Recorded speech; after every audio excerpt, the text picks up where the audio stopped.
the biggest part of the business is not the vegetables. I know. It's the greenhouses Sure. and all the plants we sell. And the planning.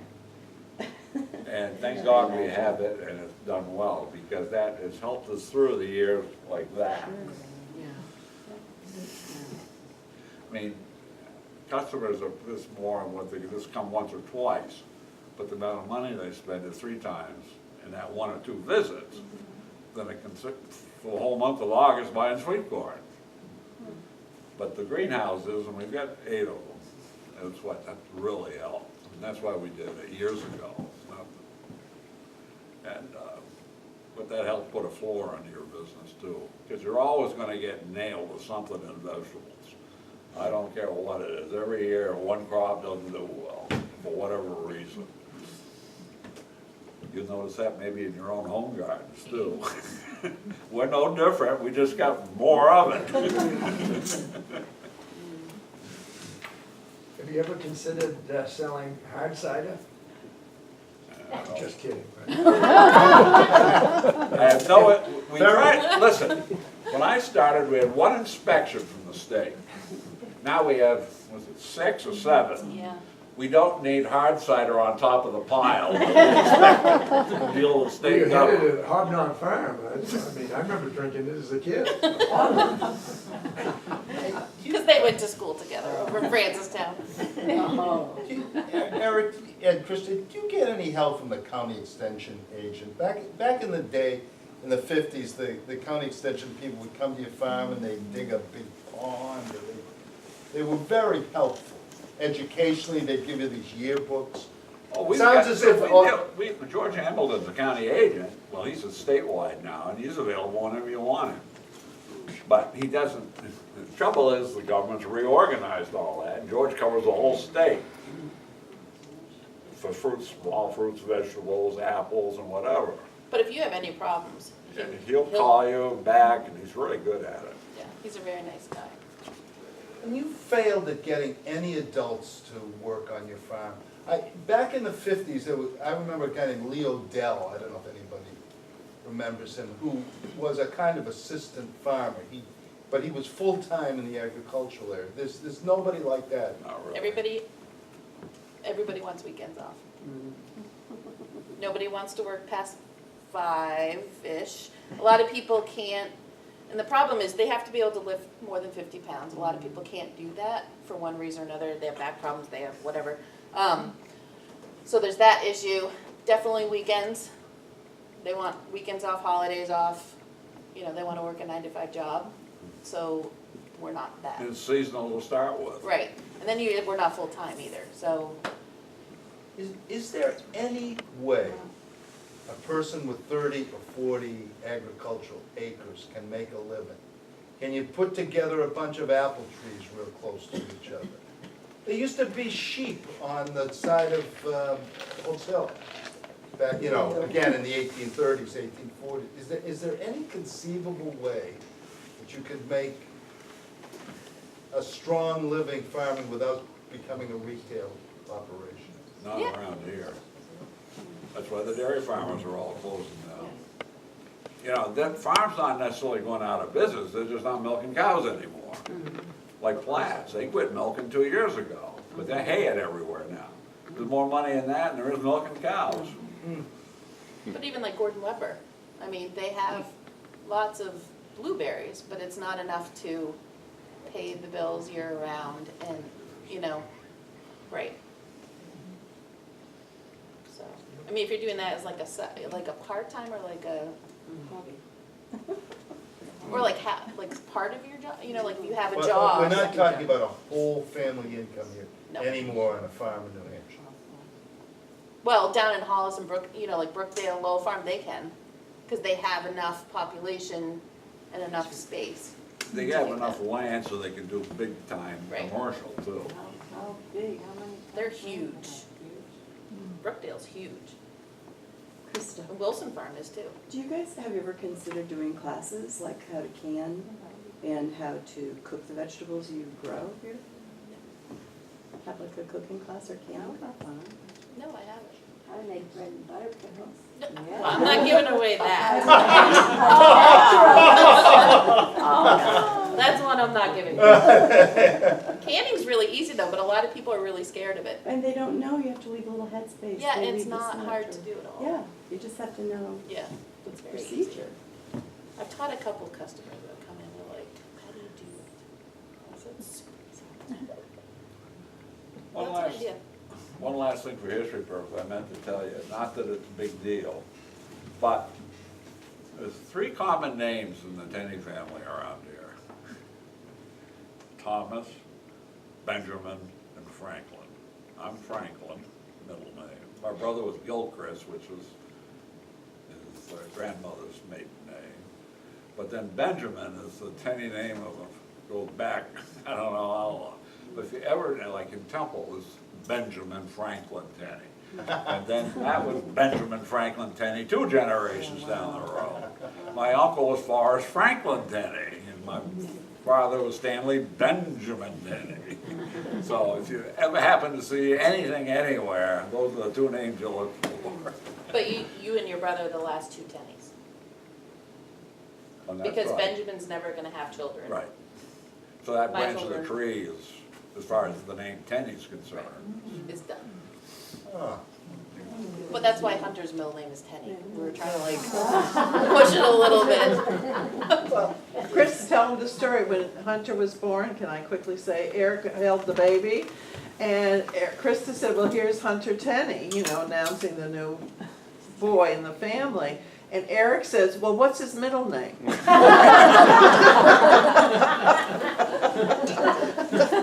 I'll never That is his forget middle that. name. God forbid the name not go Needless to on. say, I was trying to stay out of the line of fire, and I didn't get all the messages. Eric, do you want to talk about your competitive cow showing days? I can remember when we were about 11 or 12. Okay, so now we just- 4-H. Was it the Hillsborough County? I accompanied you with a cow that you showed in a competition. Did you do that a lot, or? No. Some guys did, I didn't. We used to have the Jersey Cattle Club, had an annual meeting, and so you supposedly, we took a heifer or a cow, trained it a leader, and then you went there. My father understood what it was supposed to look like. I never knew. But I'm the one that had to lead the cow in the competition. But we always usually got like the 3rd place. Yeah, you had a There was 2 rope farms around that the always cow. got 1st place. They paid attention to it. But we didn't, I think we went to the Hopkinton Fair once. Yeah, That maybe was that. it. Are there any other comments? If not, we can take advantage of whatever. Bob? I just want to express our appreciation as a community for everything that the Tenney Farm does. Absolutely. We're just so Good blessed to have I've seen a lot of faces here that we know who you are and you know who we are, and we appreciate it. Just to let you know. And, you know, I wrote an article that it's the same thing in a way, I know, for Joan last winter, about election time in small towns. And I says, you know, we don't get enough people willing to really participate in small town government. Well, business is a little bit different. You always have somebody you can get there, but we appreciate local people coming to our stand, mainly because we're out of business. That's a lot different than government, but the fact is, you've got to maximize how much you can get out of the town. You know, Hancock's good to us, Bennington's good to us, Antrim's good to us. The north end of Francistown's very good to us. Okay? And it's still, you're in a small town environment. Because you add all that together and still, Walls got, the one end of Nashua's got more people than all that. You know? Yeah, and you're never gonna get everybody, I don't care who you are. How many acres do you currently farm? Probably 50. some of the best politics are discussed on your property. Well, let's not go down that. Well, he and I played Little League together in Francistown. When I lived over there. I came over here in the 5th grade. That's when my father bought this farm in 1954. So we've owned it now for 46 plus 16, 62 years. That farm, incidentally, the history of the farm itself, I think it's had, the Baldwins are the ones that settled it. If you go back and if you ever read Antrim history, and they owned it for almost, settled it until, I think just after the Civil War is when they finally either died out or whatever, got rid of it. And then there was an owner that, I think there was one or two owners between then and like 1885. And then the Colby family came over from what's now Bennington and bought it, and it became Kentucky, well, some people, they call it Kentucky Valley Farm even, but it was the Colby Farm until 1932, I think, or 38. And then there was one owner, and then, as I said, the guy from the millionaire bought it right after World War II. Krista's house had burned. Well, he's the one that fixed it up good enough for help to live in. And, but then my father bought it in '54. So if you count all that, in the history of that farm, there's only about 6 owners. And we're the third long, no, I think we even beat the second owners now. Not the first one. He had it for almost 100 years, that family did. It was out of our family for 5.5 months. 5.5 months. And then I got it back. Is your land so fertile because of the periodic flooding from the river that brings soils? No, it doesn't hurt it. Yeah. The only place you gotta watch is where the river comes over and chews into it. So that can happen. But it's such an unusually fertile, large agricultural space in Antrim. I can't think of another 50 acres anywhere. Well, really what, I learned something from Rod Werner about this, it's geology. This whole valley was a lake, prehistoric. Really? Yeah. And the dam finally let go way beyond Henniker. Okay? And dammed all the way back to Peterborough. Now, Greenfield had that one, and they had another lake that fed down towards Wilton. Greenfield's unique, and there's 3 rivers that start there. Kentucky doesn't start there, it comes through Greenfield. But, and they had the same thing. Some geologic thing busted and drained the whole thing. But the bottom of our, we've got land down there, it is so sandy, okay? And yet you go 100 feet one way or the other and you're right in the clay. It's a lake bottom. That's what it really was geologically, this whole area. And that's why I think you see the same thing over on Cork Plain. That's fairly flat there in West Darien and Antrim. Krista, what happened that the farm left your family for 5.5 months? Well, not the whole farm, but the homestead, like the house that I live in. Not the farm. Because my grandmother lived in our house. I was born in my parents' house, the barn next to the farm stand. And then they did a lot of swapping back and forth. So Houses. yeah, so Uncle Mark. So like, There's a R-rated Tenney history later on during the day. for heaven's sake. No. So it was almost like Uncle Mark needed a break from Graham, so they switched houses. No, that's not really the case. I wanted animals. Mark and Amy and Ben didn't. They weren't really as into animals as I was. So Dad and Uncle Mark switched houses so that we would be next to the barn. So Mark and Phyla moved to the barn, and then we moved to the brick house, and then we stayed there till I was When you were 5. when I was 5, Yes. until I was 18, and then We they. only, don't make it, we did swap twice. Well, it's not like Come we were on, let's not get swapping all the carried away, time. like every other month we were trading houses. But, so then Mark wanted to get out of the business, so then they swapped back again.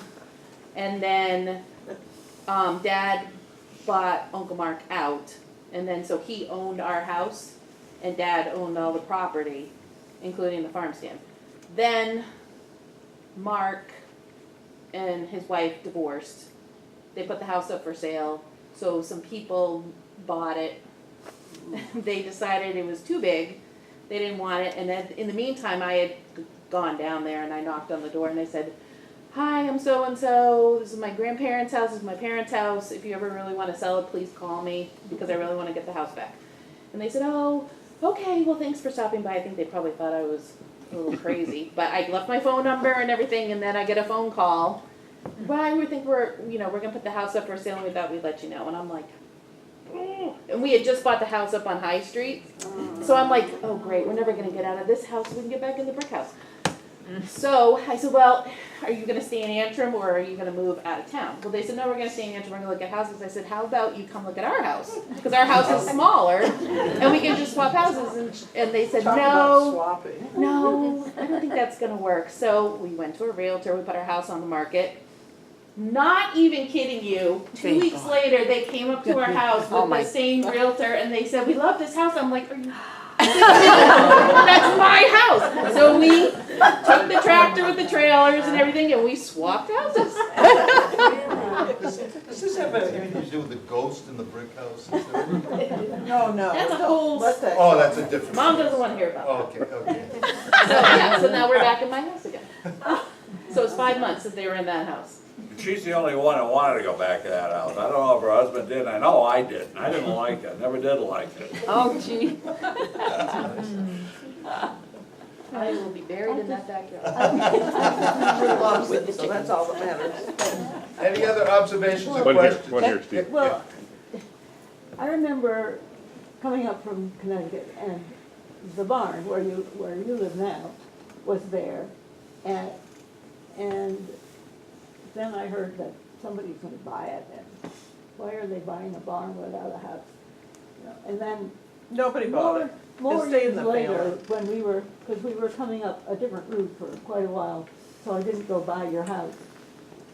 Then, next time we saw it, you were in it, you'd made it into a house. Right. Was there a house with that barn at some point? No, never. Never. So. What's the story in the barn, Eric? Who So built somebody that just barn? built a Which a So farmer? there was just a random barn Yes. in the middle of nowhere? Yeah, I think the Manhall family built it, 'cause they live up the road where the insurance agency is now. Right. I think they built it. But there was never a Like house with that 1920s, barn. it's not, well, it's 100 years old now, but it's not as old as it looks. Yeah, it's The 1925. beams are It all was sawed and a everything. Sears and the number boards house. were, and once so upon they those. supported a barn then. Right. Is it refreshment time? I gotta tell you one more story that is funny. When I was a kid, we stored hay in that where I live now. It's just an unused cow barn, okay? And a guy named, maybe some of you might know him. Did you ever hear of Dennis Tewksbury? Oh, yeah. Okay. Tootsie. Well, Dennis he and I were buddies, and he used to pull the tractor, pull the fork up and dump that, so I could pull the string, dump the loose hay to start with, then bales. Well, if you notice, if you're ever down there, there's a big electric light pole about 150 feet behind the barn. That's about how far Dennis went before he had to stop. Well, we were trying to beat a thunderstorm once, and Dennis was right underneath that, and a triple chain hit it. 1, 2, and 3. And I remember Dennis turning purple. It's just one of those freaky things that happen. And I was looking at him, we stopped running the hay and let it get wet. We're not doing this until it stops raining. We were both young in those days, probably 13 years old, 14 years old.